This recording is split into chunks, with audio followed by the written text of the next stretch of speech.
Ladies and gentlemen, forgive me, if you will, when I forego the use of the many superlatives which appropriately could be recited in introducing our distinguished guest. After all, the governor really needs no introduction to Iowans, for we like to think of him as one of us. So, in presenting our speaker of the evening, a dedicated Republican and a courageous, outstanding American, let me say only to Ronald Wilson Reagan, the 33rd governor of the great state of California, we are proud of you and welcome home, Dutch.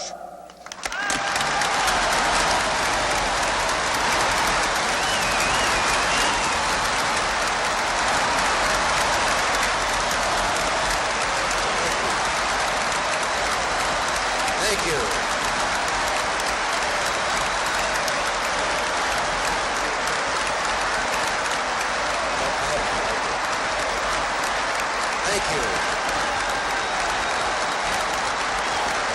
Thank you very much.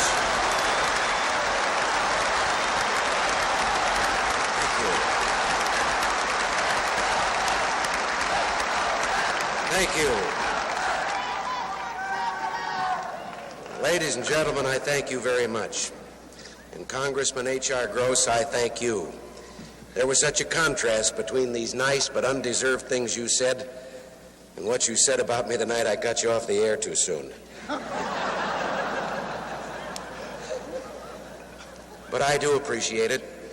He used to keep me on my toes and a little bit awake back there at the studio. And now he makes it possible for me to sleep easier, as I'm sure it does all of you, just knowing that he's in Washington.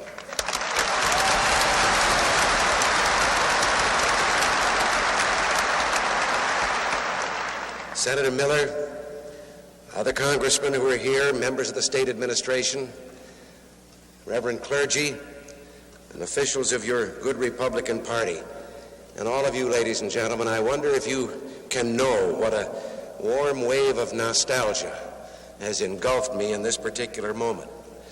Without any hesitation, I could forget remarks that had been planned or the occasion that brought me here and just start going into reminiscing, beginning with the long blue shadows settling over the field.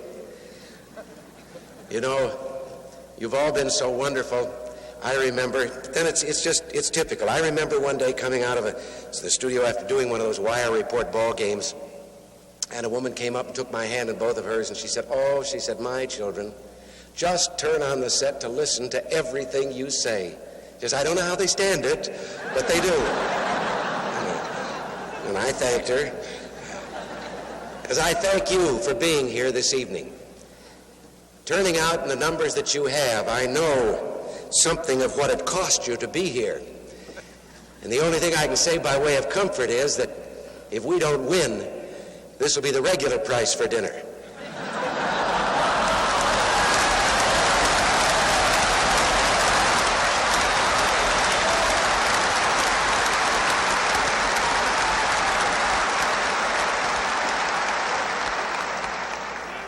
And the most thrilling thing is to see all those young people who are sitting up there in the balcony. I didn't know there were so many.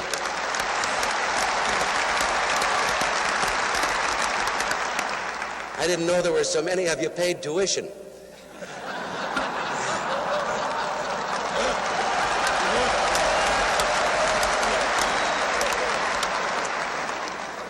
But here we are at a Republican Party love-in. And you know, you have all been so kind, and you've remembered all the things to make me feel good, which makes me really feel good, because there's one thing you could have remembered, and I'm glad you forgot. Here it is 30 years later, and you've forgotten that when I was here before, I was a Democrat. You know, speaking of the Democrats, they had a fundraising dinner in Washington last week at $1,000 a plate, and the press reported that the president mingled. He wasn't mingling, he was counting. I've never been able to understand how they can run a dinner at a profit and the country at such a loss. The Democrats deny that they used any pressure in getting the people to buy those $1,000 tickets. They didn't. They just told them it was a new kind of payroll savings. Buy a ticket and save your place on the payroll.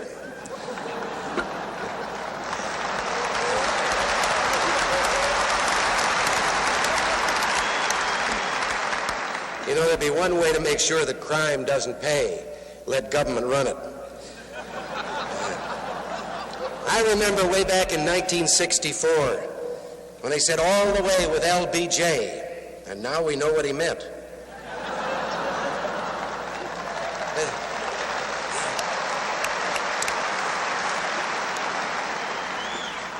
He has his troubles. There's Bobby Kennedy. Bobby has him so nervous about the upcoming convention, he's thinking of putting the country in his wife's name.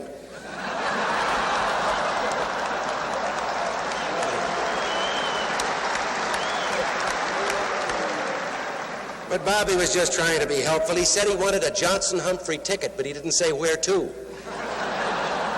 Every time he offers to help, a voice from the White House says, "Please, Bobby, we'd rather lose it ourselves." He's one of those rare people, Bobby is, who can always say exactly the right thing at the right time to the wrong person. Now, if it seems that I'm picking unduly on the opposition, please note that I'm picking on the leadership of the Democratic Party, because I'm sure that there are millions of fine, patriotic members of that party who are deeply disturbed with what has taken place in the nation's capital as we moved from 1960 and the new frontier to the Great Society. They know that the Great Society is not the wave of the future. It's the end of an era, a dismal rehash of the methods and the language and the philosophy of the past, the Dark Depression days of the 30s.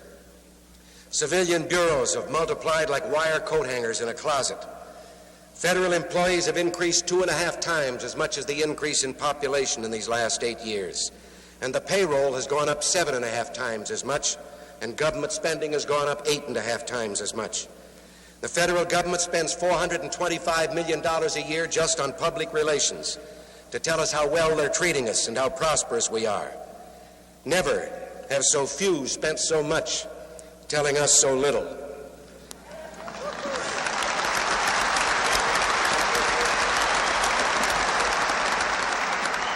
It costs us $8 billion a year to paper push 15 million copies of 360,000 separate and different Great Society forms that have to be filled out, and it takes a staff of 250,000 just to file them when they're filled out.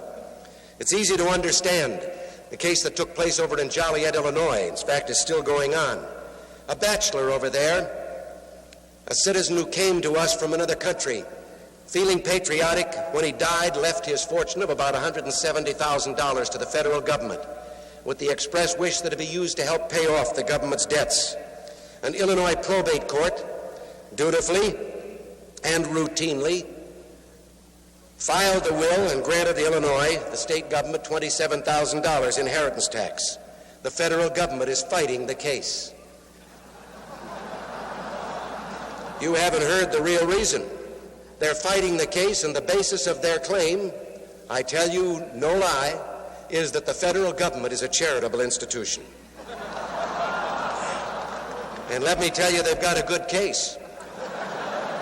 42 million Americans are now receiving regular checks from the federal government, either directly or from the states under aid programs financed largely by federal funds. With something more than 70 million of us in the nation's workforce, it's easy to see that fewer than 2 of us are responsible for each one of those checks. In 1964, government welfare programs numbered 239. Last year, they were up to 399. And now, just these several months later, there are more than 450, and there's no end in sight. A government program once started is the nearest thing to eternal life we'll ever see on this earth. By the end of this decade, the government spending will have been more than doubled, and every fiscal expert in the country frankly predicts that government spending will double again in the decade of the 70s. And the terrifying thing for us is, can we stand all the government that $300 billion a year will buy? At the same time, there are unfunded commitments, retirement benefits, pensions, subsidies, and other items totaling more than $1,000 billion. These have already been ordained into law. This is an outright obligation, a debt over and above the $300 billion national debt. And each program is adopted on the thin edge of the wedge with the unspoken knowledge that the cost will go up. Since 1960, we've added $50 billion to the deficit, and we've drained away our gold until we fear for the solvency of our currency. Even the coins we jingle in our pockets no longer have the ring of silver. You know, I can remember when I was a small boy, I lived in a street and there was a streetcar line past the house. And if we could get our hands on a penny, we'd take it out and put it in the track, and when a car went by, you'd have a nice big round shiny piece of copper. Now the federal government's doing it and selling them for a quarter.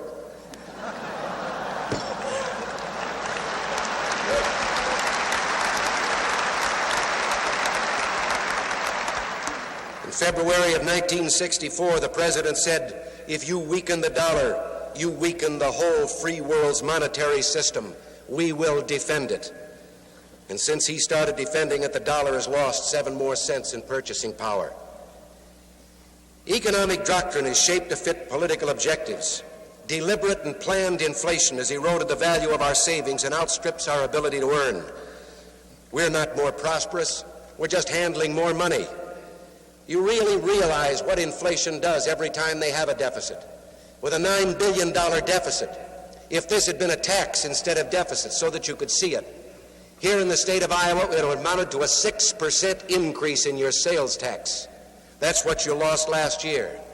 And now the possible deficit is $20 billion, or perhaps even 29. If you want to spend more than you earn, you use credit.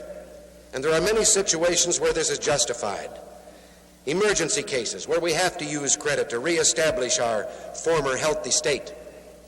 Likewise, we provide for an education, or we start a new business, or improve or expand a business.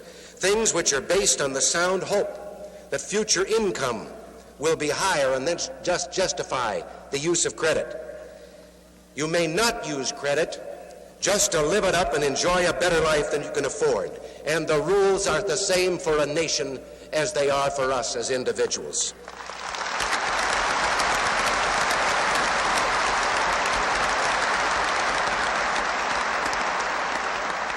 When the country does this, inflation is the inevitable result, because the money supply due to borrowing is out of kilter with the supply of goods. The first symptoms we should look for, and they're familiar to us, are the boom, and then a production increase. Unemployment falls, and there's a slight increase in prices. And casually we dismiss some of the things going on as saying, well, the economy's just overheated. And then people begin to find that their salaries, they're discontented with them. Some producers, if unwilling or unable to raise prices, reduce the quality or the size of their product. Then come strikes, and yes, even racial problems, because inflation doesn't hit all of us equally and at the same time. The poor are hit first, and they're hit hardest by this cruel tax. We continue on, and because inflation is like radioactivity, it's cumulative, there comes a loathing for the underpaid regular work. Read your help wanted ads. See the jobs that are going begging today at the same time that we have poverty programs to cure unemployment. Cracks appear in the moral structure. The payoff and payola and gifts become common practice, even in high places in government. The wounds of the nation won't heal, but the nightclubs are full and the dance grows more heady. And who is served by inflation? Not the parliamentarian, not democracy. The winner is dictatorship. It was so in the time of the French Revolution. Inflation preceded the rise of Hitler. Now we're told that we must have a 10% surtax, that unless the government keeps us from spending that money, it will fuel the fires of inflation. And now the credibility gap becomes something of a morality gap, because the government intends to spend that money. And of course, government's claim is that they'll spend it more wisely than we who earned it will spend it.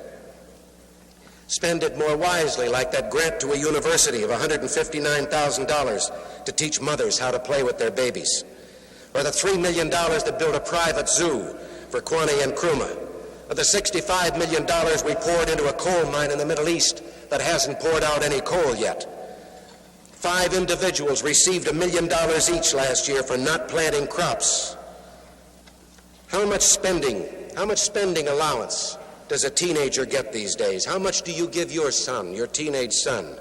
Well, the press reports that in one state, a poverty program is going to provide $50 a month pocket money so that poor boys can live, quote, like their peers, and there will be no strings attached. But take heart. We've reduced our stockpile of feathers. We now only have 3 million pounds. But you and I are told that the problems are too complex for simple answers. We now have a government by a chosen elite in the nation's capital, and that means a government by mystery. You're not supposed to understand it, just obey. Still, we have a free enterprise system within the framework of government planning. The law of supply and demand has given way to the planned economy. The planned economy.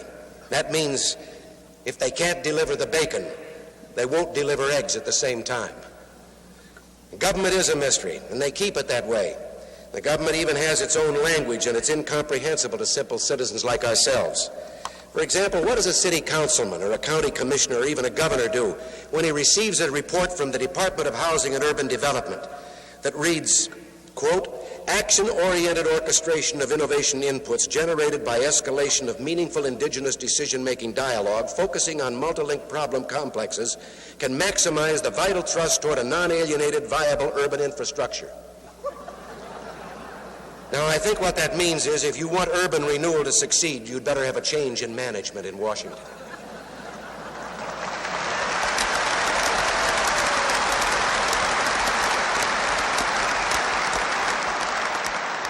Daniel Webster said the government always justifies its usurpation of power on the plea of good intentions, and that intention is to better serve the people's welfare. He warned that in every generation there are those who want to rule well, but they mean to rule. They promise to be good masters, but they mean to be masters.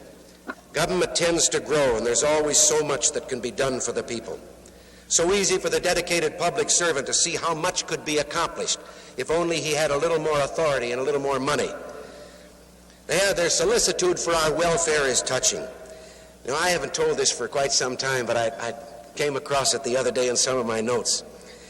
A couple of years ago, the newly created Department of Outdoor Recreation put out one of those books that's so dear to the bureaucrat's heart. 134 pages of profundities in this one. You wondered how we got along without it. For example, this all had to do with outdoor recreation. Do you know that if you have a campsite and your campsite has a drinking fountain, the drinking level should be at a height convenient for the persons using the fountain? Then there's an exciting chapter on wildlife. Insects crawling into the ears of outdoorsmen sometimes create painful conditions. It's no fun if it happens indoors. But that isn't all I have to say about wildlife. If your bathhouse is used by both men and women, it should be divided into 2 parts by a tight partition. Now, you know we'd have never thought of that one by ourselves. But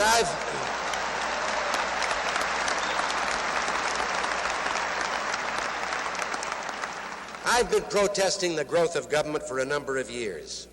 I've been expressing a concern lest it could grow beyond the consent of the governed, so big as to become unmanageable by our elected representatives, and certainly by the people.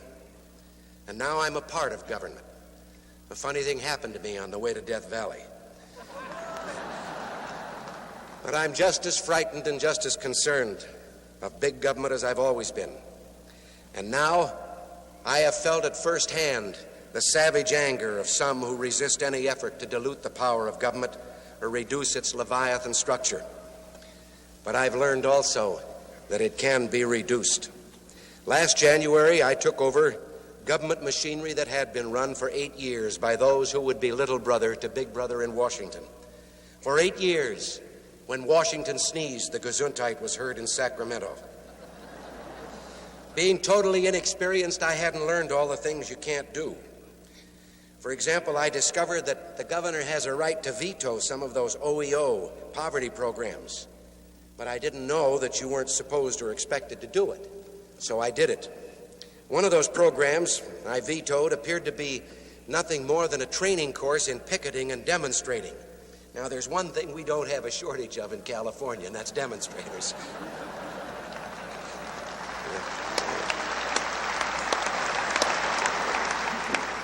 When I show up there, I don't ask if I'm being picketed, I just ask which ones. But another that I vetoed was a program that on the surface sounded as if it was right down my alley.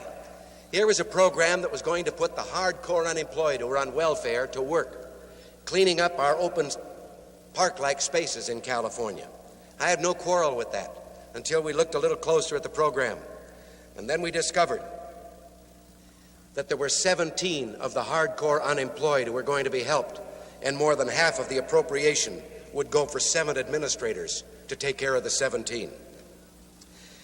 I felt an obligation to keep our campaign promises, and once the people got over the shock, they kind of took to the idea. The state government that I'd inherited was spending more than $1 million a day over and above state revenues, what it was taking in. Now, I'd expressed a belief during the campaign that our system of government was meant to be run by the people, with common sense thinking of the people brought to bear on the problems of government. We had quite a tourist trade from Washington during that campaign, and all of them were pretty talkative about my lack of experience. That was particularly true of one young senator from Massachusetts. He expressed a great concern over the fact that I'd never held public office before. Now, if memory serves me correctly, he never held public office before he became a senator. Come to think of it, he never held a job.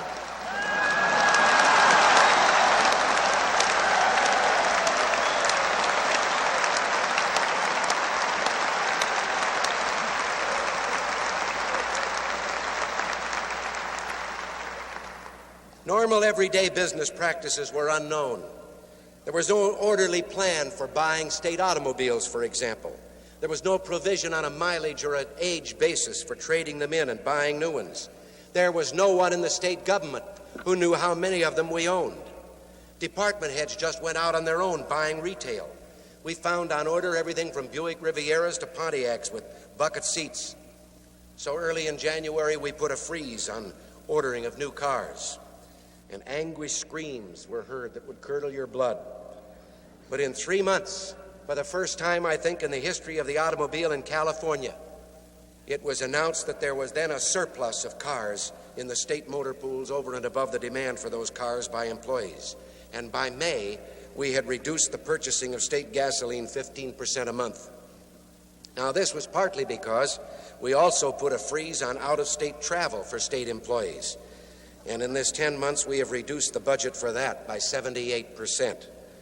I remember one day when 4 of them came in and applied, they wanted to go to a convention back east, a kind of a seminar, study seminar. We sent one and told him to take notes for the other 3.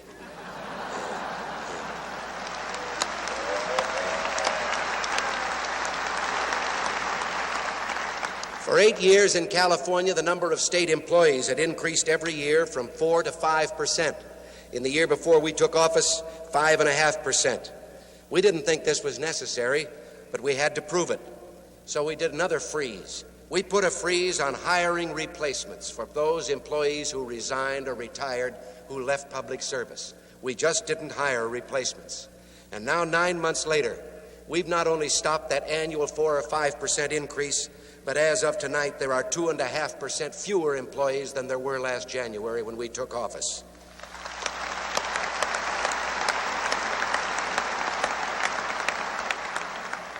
By putting into effect common sense business practices with regard to standardizing specifications, competitive bidding, consolidating of buying, we have reduced by millions of dollars already the cost of supplies.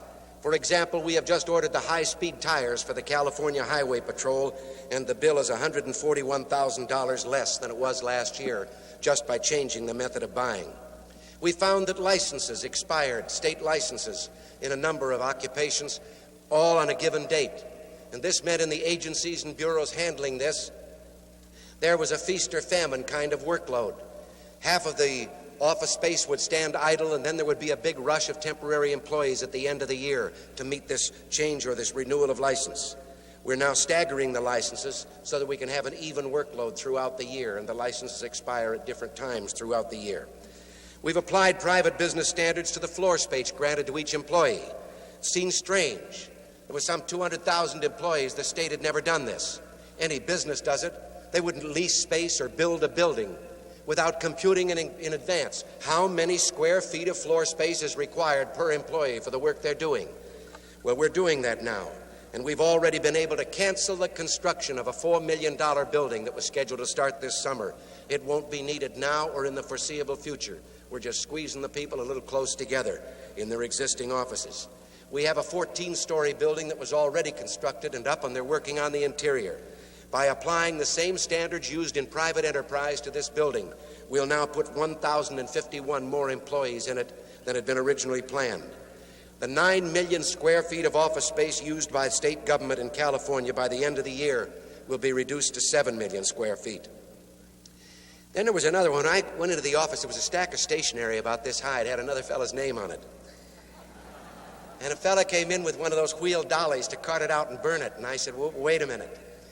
Now, I've got some stationery with my name on it, too, but I figured there must be an awful lot of correspondence within the state and within departments that we could use this stationery up. So now the girls just X that name out and type mine in. And you know, I get a certain amount of pleasure out of that.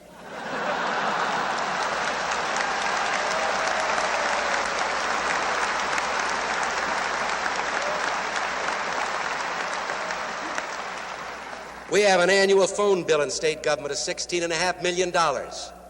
No one had ever thought, as a businessman would, or even a private citizen in his home, that the phone company has a department you can call on. And they'll come in and you tell them what your workload is, what you're going to use the phones for, and they tell you the most efficient and economical system you should have. Well, we called the phone company in, and they have just informed us in writing our bills will now be reduced by $2 million a year. And we turn to the people. We turn to the people by, first of all, appointing committees. A committee north and south in California, because we're kind of a stretched out state. We have our own Mason-Dixon line there. But these were the leading citizens, the most successful people we could find. And we organized them in committees to go out recruiting personnel. Now, obviously, government can't compete with private business for talent out in the open market. But government can, if it puts it on the basis of the obligation of a citizen to at least give some time to his community and his state and his country, at least for a limited period. And so they weren't a screening committee to screen the applicants for jobs, but they went out and twisted the arms of industrialists and business people and individuals. And they got companies to spring some of their talented personnel. And the result is that we have, in the administrative and the agency positions in our state government, personnel like no government has afforded in the past, because these are people who did great personal sacrifice to themselves, have taken these government jobs. Sure, we're going to lose them after a while, and then we'll have to call for some more. But we started a trend whereby people will accept this as an obligation, as a responsibility. But the most exciting thing we did was to get leading citizens into a room. We served them lunch, and then we bled them.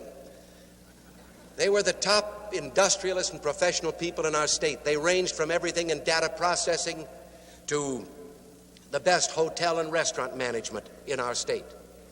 And what we told them was an idea whereby they would volunteer, not just to serve on committees, volunteer to give up from 4 to 6 months full time away from their homes and their businesses, that they at their own expense, as a matter of fact, they raised $250,000 to pay the administrative overhead. And they formed themselves, they volunteered to a man. They formed themselves into task forces based on their specialties.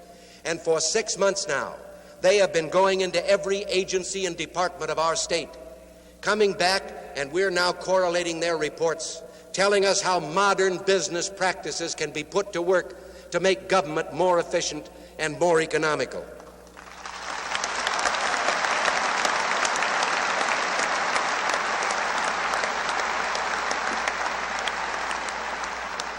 They could have done this any time, But they knew this time there was a government that wouldn't take their reports and just put them on a shelf or file them away, that we would implement their reports and put them into practice. No government could possibly hire or afford the manpower. All we had to do was tell them they were needed. Now, I don't believe this is peculiar to California. I believe all over America there are citizens who believe that government is their business and they're waiting to be asked to help. Our nation is beset by problems. For 3 decades, we've seen government claim jurisdiction over the problems of human misery, from poverty to disease. And always we've been told that there's some great emergency that's forced the government to take this action, to take it out of our hands. When can you remember a time that there wasn't an immediate crisis in government, with only government offered as able to offer the drastic, radical solution that's needed? They offered us an instant tomorrow. Well, now it is tomorrow. And as each plan fails, they're ready with new ones. But the new plans have the same tired, old, familiar look.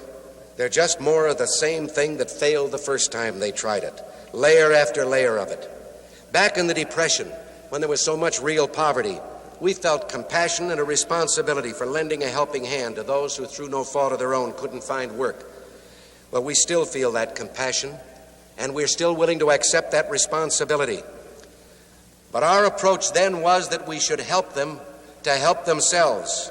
And that's all that most people want, is a helping hand when they need it until they can get back on their feet. But somewhere, something went wrong. What were to have been temporary remedies for a temporary sickness of the Depression have become a permanent way of life for an ever-increasing number of people. Some welfare recipients today are the 3rd generation of their families to live on public subsistence. The government can't explain the why of this. Why, in this time of prosperity, the welfare burden is 10 times as big as it was in the dark days of the Depression. And the government only offers more perpetuation of their degradation, institutionalizing poverty for millions of our people. Well, I think it's time we come to face the fact that welfare, as we know it in America, is a colossal and almost complete failure, a hopeless end to the road.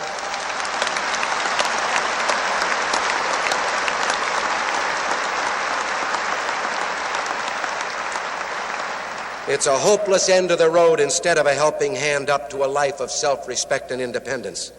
Oh, I can just hear the voices now saying, oh, those Republicans, there they go, putting dollars above human rights. Well, let's answer them. We'll spend whatever is necessary to save human beings, but we're going to stop destroying them at any price.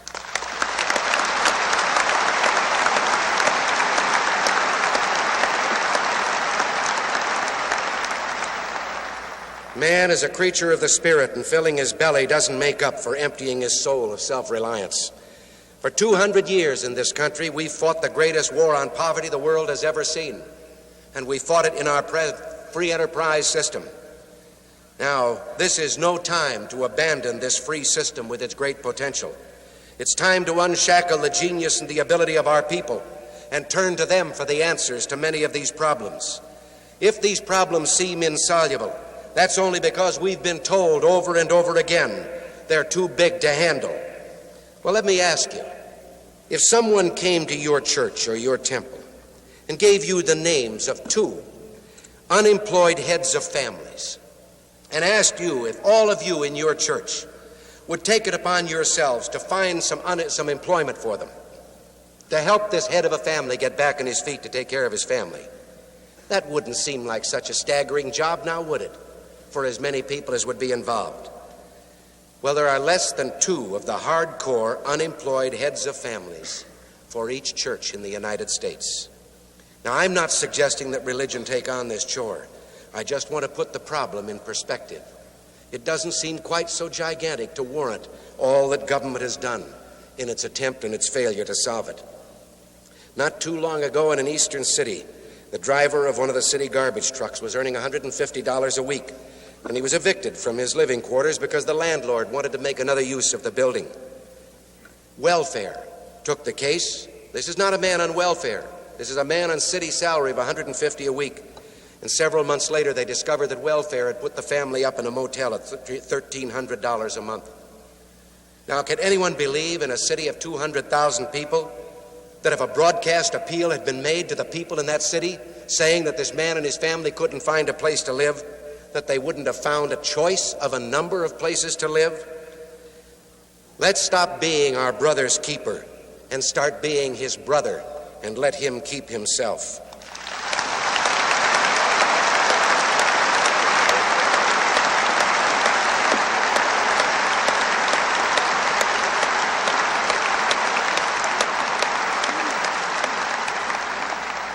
And let all of us read the message of last November 8th very well.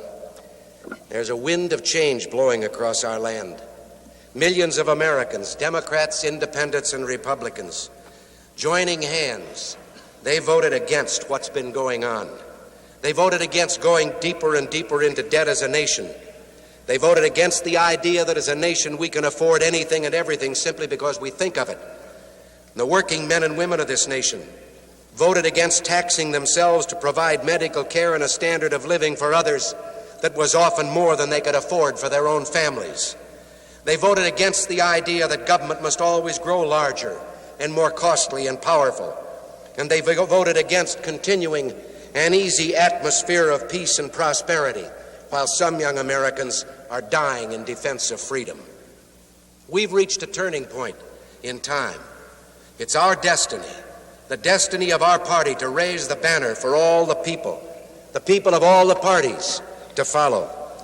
But choose the colors well, for the people are not in a mood to follow the sickly pastels of expediency, the cynical shades of those who would buy the people's votes with the people's money. Thousands upon thousands of Americans, those forgotten men and women who work and support their communities and pay for all the social experimenting, are groping for answers to their doubts. They're seeking a cause in which they can invest their idealism and their energy. And they're too self-reliant to sell their dreams of the future for the dull security of the ant-heap.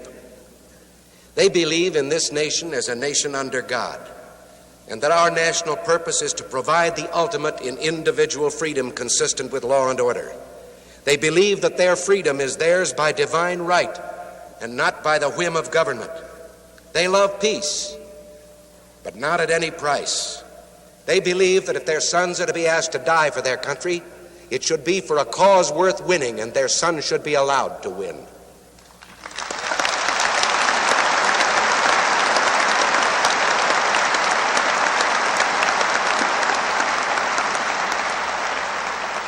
I know that politics, as usual, would indicate that our party should take positions that aren't unattractive from any viewpoint, try to be all things to all people.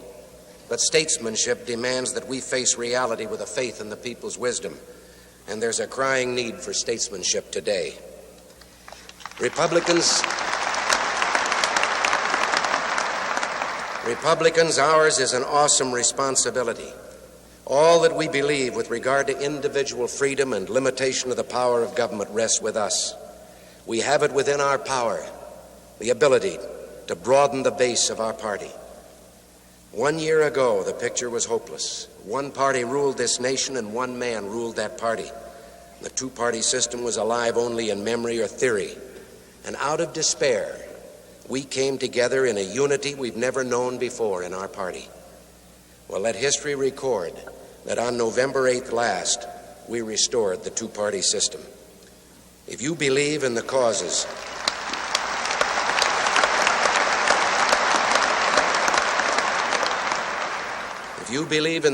that we've discussed tonight, when you go forth from this place, go determined that no remembered bitterness as a result of organizational strife, no remembered grudge from some intra-party conflict will keep you from supporting the cause that has brought us together. Millions of Americans in a voting bloc that crosses racial, religious, and ethnic lines, yes, and crosses party lines. Millions of Americans are watching, and millions of young Americans, our sons and daughters, are waiting to see if once again we'll let ourselves be divided by the shadings of liberal or moderate or conservative, applied complete with hyphen before we use the word Republican. They're watching to see if we place more importance on those shadings than on the challenge that confronts us. For with youthful wisdom, they know the price they'll pay if we fail to meet our challenge. The stake we play for is the future in which they must live.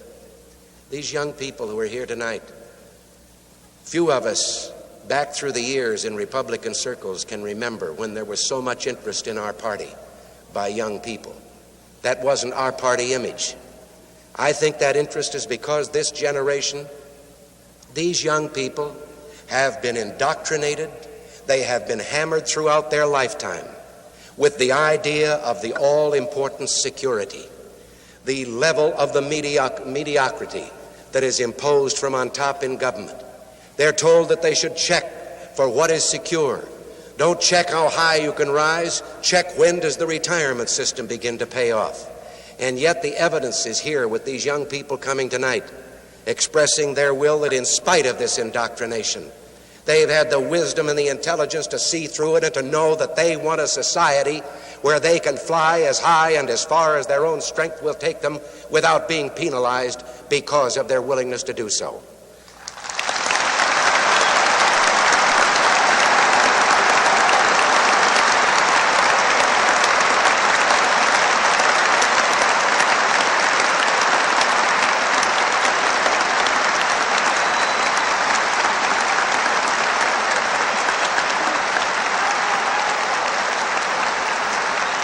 They are telling us, if I could be so presumptuous as to say what I think perhaps they're trying to tell us, they're reminding us that for one shining moment in history, we in this country were the light and the hope of the world, and that it's within our power to be so once again, and that they will have to live, and mankind will have to live for 1,000 years with the decision that you and I make in the months ahead. Thank you.